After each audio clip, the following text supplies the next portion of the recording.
Yeah, welcome back to the International Transfer Show. Time now to talk all things Italy. Gianluca Di Marzio, I mean, it's been an incredible transfer window. You touched on it earlier on in the show. Romelu Lukaku, you couldn't believe he'd made that move back from Chelsea to Inter Milan. What chance he could go back to Chelsea in the future? After what he said and how he said, how he demonstrate his love for Inter, I think it's difficult he can come back. How? He can play anymore with the Chelsea shirt.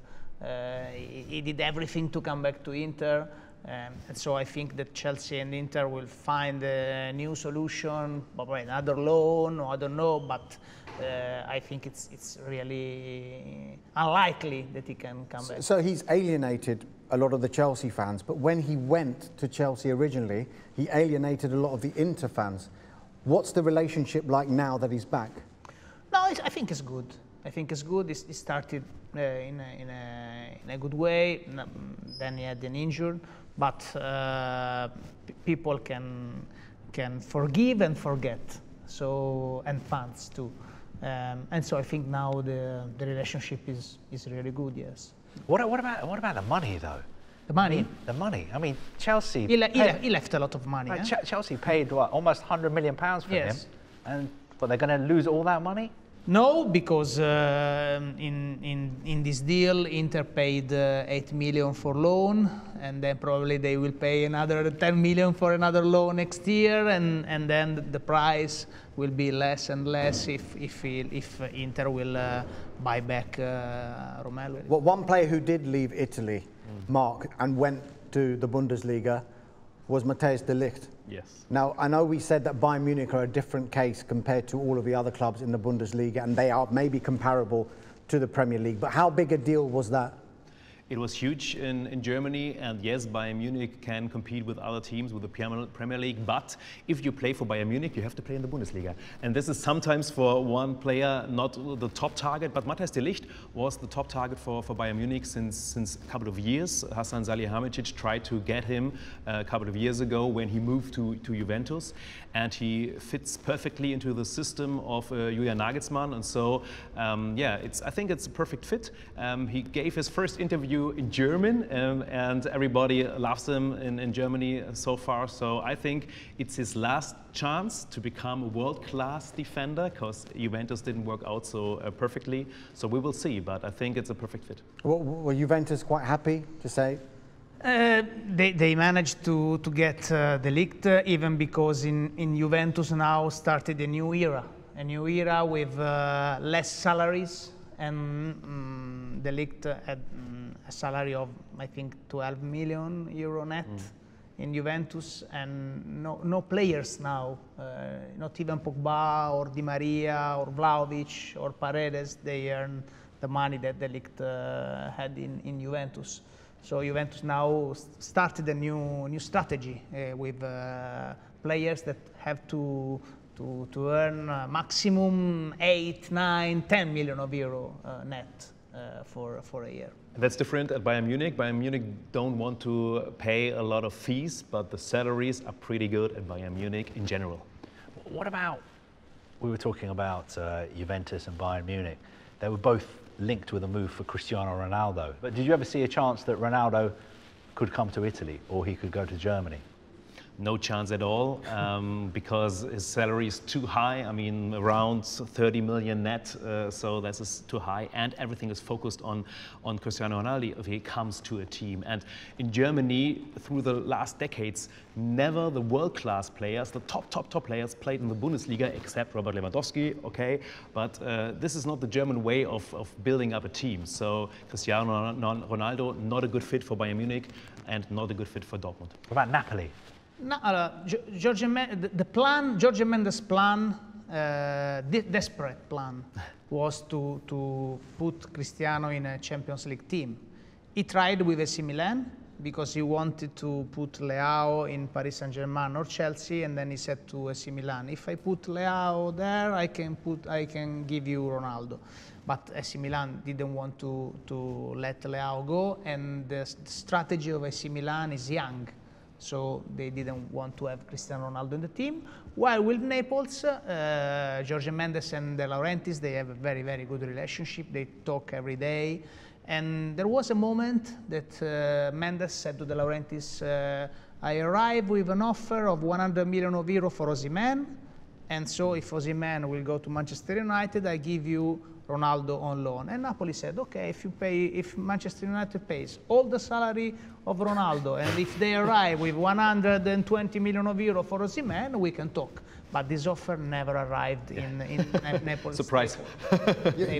You mentioned Rafael Leao there. Yes.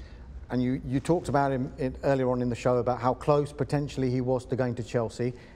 Just how close was that deal, and how potentially likely is that deal in January or more likely next summer? Was not so close, so really close, because Chelsea decided to offer 70, 80 million euro to AC Milan in the last days of the market, and AC Milan cannot find a substitute, even if they liked Ziyech so much. But there was no time to do this deal. And now the problem for AC Milan is the contract. The contract ends in 2024. And so if they don't renew the contract in the next months, I think Chelsea will come back. Just tell us about Rafael Leao, because obviously he's looked after by Jorge Mendes. Now he probably, I don't know if it's official or not, but he will have another agent. But a lawyer, French lawyer. But he was looked after by Jorge Mendes, so why didn't he end up at Wolves? I don't know. I cannot comment. Better not to comment. I want to ask you about someone that you know very, very well, Antonio Conte, and what you've made of his job at Tottenham so far.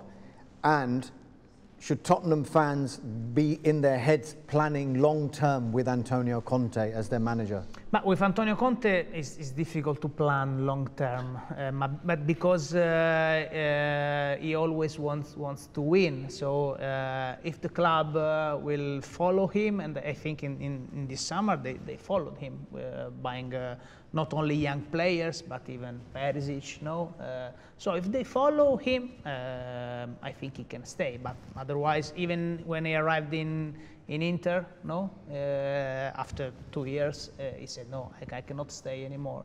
So it's difficult because Antonio's character is so, I don't know how to say in English, but he always wants to win. So if happens a little situation that he thinks that he cannot win with Tottenham, he says, no, okay, the contract is ending at the end of the season. So it depends on what Tottenham wants to build in the future. But to be fair to Tottenham, they did back him in the transfer market. Yeah.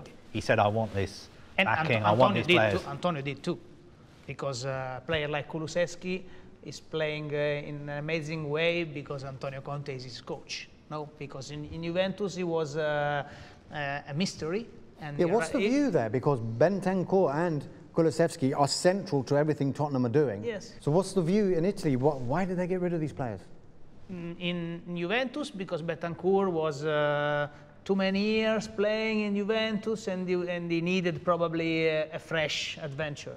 But Kulusevski in Italy, he couldn't express his potential, his skills, because we didn't know, or they didn't know what's the role, what's the way of playing, while Antonio Conte said, no, he's an offensive wing, and the intensity of the training is important, because Antonio Conte, and his training are so high, so tough, and so the player ran a lot, during the matches. You told us that Manchester United were interested in Locatelli. Were there any other deals that you heard of this summer that didn't happen, that you thought, wow, this is surprising, I didn't expect this to happen? Or maybe even in Germany as well? Well, it's a hard one, because from Serie A, not really, but from the Bundesliga, A lot of Premier League clubs were behind Joško Gvardiol. Tuchel loves him, for example. So this was the top target #1, but he extended his contract, and so no chance at all to get him. But at the moment, the top targets are the young players. This is why the Bundesliga is a talent pool for the Premier League, actually.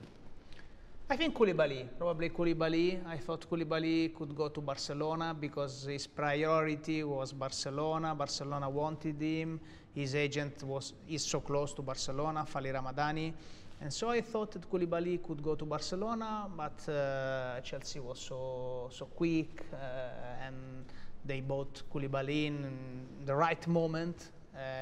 And I think you will have a very strong defender in Premier League. Yeah. And just very quickly, the new Chelsea co-owner, Todd Boehly, some people have criticised him in England, saying that in the transfer market he's has a scattergun approach.